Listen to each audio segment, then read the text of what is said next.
یہ ایڈ کر دینا مسالہ پورا پیکٹ. ٹھیک ہے جی, چلیں جی یہ آ گیا. اور اس کے ساتھ بیک پاؤڈر کا, جیسے میں نے کہا تھا, کیچپ, چلی گارلک ساس, پیزا ساس, املی ساس. ابھی ظاہر بات ہے ہمیں رمضانوں میں بہت سارے فرائڈ چیزیں کھانی ہوتی ہیں, تو اس کے لیے اچھی کوالٹی کی چیزیں استعمال کرنا ضروری ہے. تو اس کے لیے یہ جو ہے کیچپ وغیرہ آپ استعمال کر سکتے ہیں, تاکہ آپ کی جو فرائڈ چیزیں ہیں وہ اچھی بنی ہوئی ہوں, لیکن ساس اچھا نہ ہو, کوئی جعلی ساس آ جائے تو پوری محنت ضائع کر دے گا. یہ دیکھیں جی, ہاٹ اینڈ سور مسالہ. ویسے بھی یہ بہترین ہے, اس کو آپ رائس کے ساتھ بھی سرو کر سکتے ہیں. کلر بھی بہت اچھا سا آ گیا ہے اس کا. اور دیکھ رہے ہیں کتنی لائیو بنا رہا ہوں میں آپ کے سامنے, ٹھیک ہے نا, کوئی ٹائم بھی ضائع نہیں ہو رہا, اور جلد سے جلد بننے والی ریسیپی ہے. ٹھیک ہے, اب آ جاتے ہیں اس کے ساتھ نوڈلز. نوڈلز جو ہے 5 سے 6 منٹ اس کو ہم نے بوائل کر لیا, اور اس کے بعد ٹھنڈے پانی میں ڈالا, واش کیا. اس کے بعد نوڈلز کو ہم نے جب ڈالنا ہو تو ایسے کر کے کھول کر ڈالیں گے تاکہ ایئر جائے اس میں. ٹھیک ہے, ایسے. ٹھیک ہے, ایسے کر کے پیالے سے نہیں پلٹیں گے, ہوا جانی چاہیے اس کے اندر. چلیں یہ چلا گیا. اور ہمیشہ کی طرح 2 چمچوں کی مدد سے ہم نے اسے مکس کرنا ہے تاکہ ہمارا نوڈل نہ ٹوٹے. آگے 2 چمچے اچھی طرح سے. ادھر ہمارا ٹکا, او مائی گاڈ, ٹکا بھی تیار ہو رہا ہے, تقریباً فائنلی ڈن ہے یہ. ٹھیک ہے جی, یہ دیکھیں اس طرح سے نوڈل کو کھولتے جائیں اور مسالے کو مکس کرتے جائیں. واو, بہت ہی خوبصورت کلر میں. دل چاہے کہ کھا لے, لیکن ابھی نہیں کھانا, ابھی تھوڑا سا ٹائم باقی ہے افطار میں. چلیں جی, یہاں پر ہم لیتے ہیں ایک اچھی سی پلیٹ. ٹھیک ہے, یہ آ گیا ہمارا بہترین سا سویٹ اینڈ سور پاستا. ٹائم ہو گیا بریک کا, بریک پہ چلتے ہیں اور بناتے ہیں زبردست سا قیمہ, اور وہ بھی کھڑے مسالے کا قیمہ. چھوٹا سا بریک, پھر واپس آتے ہیں.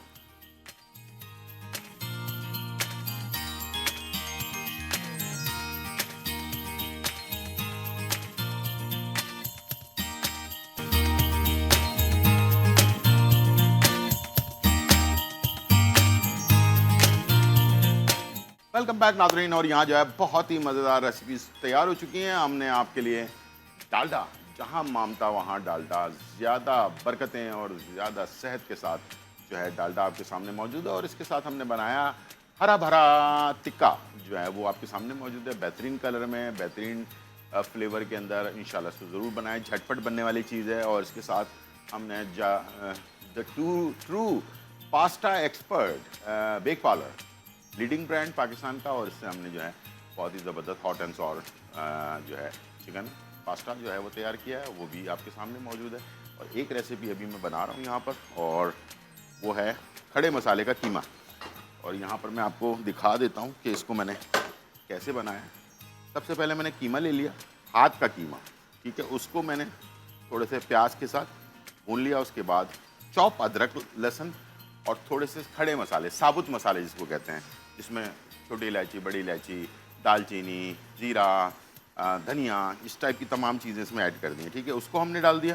اور مسالہ بھی اپنا لال مرچ بھی جو ہے نا وہ کوٹی بھی ڈالی ہے اس کے اندر. ٹھیک ہے, اور اس کے ساتھ ہری مرچ بھی ڈال دی ہیں, تیز پتہ بھی ڈال دیا, اور ساتھ میں تمام چیزوں کو مکس کر کے بھون لیا. بھوننے کے بعد اس میں پانی ڈال کر ہم نے چڑھا دیا پکنے کے لیے. یہ قیمہ جو ہے نا یہ آپ رمضانوں میں سحری میں یا آفٹر افطار یا افطار ڈنر جو ہوتا ہے اس میں, اور رمضان کے بعد آپ اس کو صبح ناشتے میں بہت ہی اعلیٰ پراٹھے کے ساتھ, روٹی کے ساتھ, نان کے ساتھ اس کو آپ سرو کر سکتے ہیں. بہترین ہے, یہ میری پسندیدہ ڈش میں سے ایک ڈش ہے. ٹھیک ہے, اور ایک ڈش اور بھی ہے پسندیدہ, وہ ہے روح افزا کا کوئی ثانی نہیں.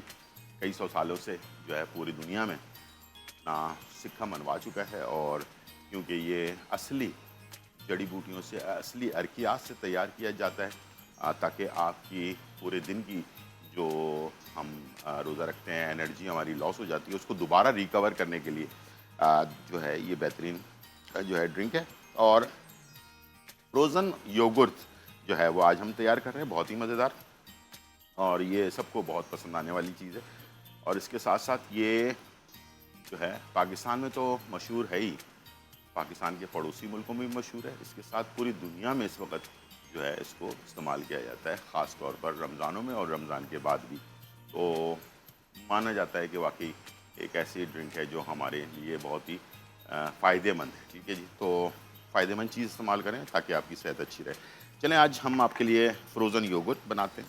ٹھیک ہے, اور اس کے لیے میں نے کیا کیا ہے, ٹائم ہمارے پاس کم ہوتا ہے اس لیے میں نے کچھ چیزیں پہلے سے کر کے رکھی. تو میرے پروگرام کو غور سے دیکھا کریں. دہی لے لیا اور اس کے اندر جو ہے نا ہم نے جو جیلیٹن ہوتا ہے اس کو پانی میں گھول کر دہی کے اندر مکس کر لیا ہے. ٹھیک ہے, اس کے ساتھ کریم بھی ہے اور یہ ساری چیزیں ہم نے مکس کر کے رکھ لی ہیں اور اس کو ہم نے استعمال کرنا ہے. اور اس کے ساتھ کریم جو نارمل کریم ہوتی ہے وہ بھی ہم نے لی ہوئی ہے. ٹھیک ہے, اور اس میں ہم نے چینی وغیرہ کچھ بھی ایڈ نہیں کیا ہے اس لیے کہ روح افزا کے اندر خود شوگر ہوتی ہے, تو اس لیے ہمیں اس میں چینی ایڈ کرنے کی ضرورت نہیں ہے. دہی میں آپ جو ہے یہ ساری چیزیں ایڈ کر دیں گے. اور اس کے بعد تھوڑا سا آپ نے اس طرح سے دہی لیا اور اس کو کے اوپر ایک اچھا جتنا اچھا سجا کر آپ سرو کریں گے نا, بچے اور بڑے, صرف بچے نہیں بلکہ بڑے بھی جو ہے نا وہ ان چیزوں سے بڑا متاثر ہوتے ہیں. ٹھیک ہے, تو اس کے بعد آپ نے کیا کیا کہ ایک لیئر آپ نے یوگرٹ اور جو اس کی جیلیٹن کی لگا دی. اس کے بعد آپ نے ایک لیئر ڈال دی اس میں روح افزا کی, اور اس کو جتنا چلڈ کر کے آپ سرو کریں گے اتنا ہی مزیدار بنے گا. ٹھیک ہے, یہ ہو گیا. اس کے بعد پھر میں اس میں شامل کروں گا کریم. اچھا, کریم کو میں نے گاڑھا کر کے تھوڑا سا رکھا ہوا ہے, پھیٹ کے رکھا ہوا ہے. یہ بھی میں یہ والا جو پھیٹ کے اور ٹھنڈا کر کے رکھا ہے وہ میں ڈال رہا ہوں اس میں.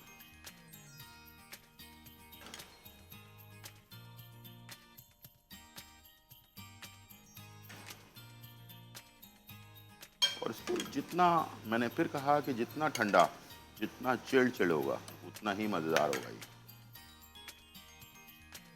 اب میں دوبارہ سے اس پہ ایک دفعہ تھوڑا سا روزہ ایڈ کروں گا.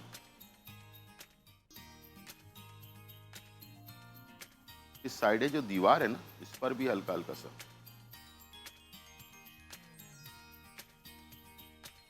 کے بعد پھر دوبارہ سے یوگرٹ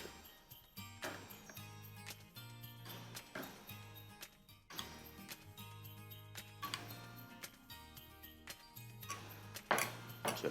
اب میں لاسٹ میں فائنل ٹاپنگ سینٹر میں, اور ڈرائی فروٹ وغیرہ بھی آپ ڈالنا چاہیں تو ڈال سکتے ہیں اس میں. اس طرح سے یہ ریسیپی ہماری فائنل ہو گئی ہے روح افزا کی. اور زبردست یوگرٹ ویسے ہی باڈی کے لیے بہت ہی فائدہ مند ہوتا ہے, تو ٹھنڈا کول کرے گا آپ کی باڈی کو اور صحت مند بھی رکھے گا. ٹھیک ہے جی, تو یہاں پر ہمارے پاس قیمے کی کیا پوزیشن ہے یہ بھی ہم دیکھ لیتے ہیں. واو, زبردست قیمہ, گرما گرم, لشکارے دار, پانی اس کا خشک ہو چکا. اب میں سے اچھا اچھی کوالٹی کا قیمہ لیں. ہمیشہ یاد رکھیے گا جب بھی آپ نے قیمے کی کوئی ریسیپی بنانی ہے نا, کوالٹی اچھی ہونی چاہیے, تھوڑا سا فیٹ بھی ہونا چاہیے. یعنی کہ 1 کلو میں 50 گرام کے قریب تھوڑا فیٹ ہونا چاہیے, یعنی کہ چربی جس کو کہتے ہیں, اور آدھا کلو میں 25 گرام کے قریب اس میں فیٹ ہونا چاہیے. ٹھیک ہے, تو اس سے اس کا ٹیسٹ بہت اچھا آتا ہے اور مزیدار ایک فلیور ہمیں چاہیے ہوتا ہے نا وہ آپ کو مل جاتا ہے. ٹھیک ہے, تو یہاں پر ہمارے پاس قیمہ فائنل ہونے والا ہے. اس کو ہم ڈش آؤٹ کریں گے اور آپ کو دکھائیں گے کہ کیسی اس کی قیمے کی شکل ہے. دیکھنے کے بعد آپ کا دل چاہے گا کہ بس گرما گرم جو ہے نا کیا کہتے ہیں پراٹھے ہوں. اور لیکن ابھی آپ نے دماغ میں بھی نہیں سوچنا, بس تھوڑا سا ٹائم باقی ہے افطار کے لیے. اس کے بعد پھر آپ یہ خود بنائیں گھر پہ اور انجوائے کریں. اچھی کوالٹی کا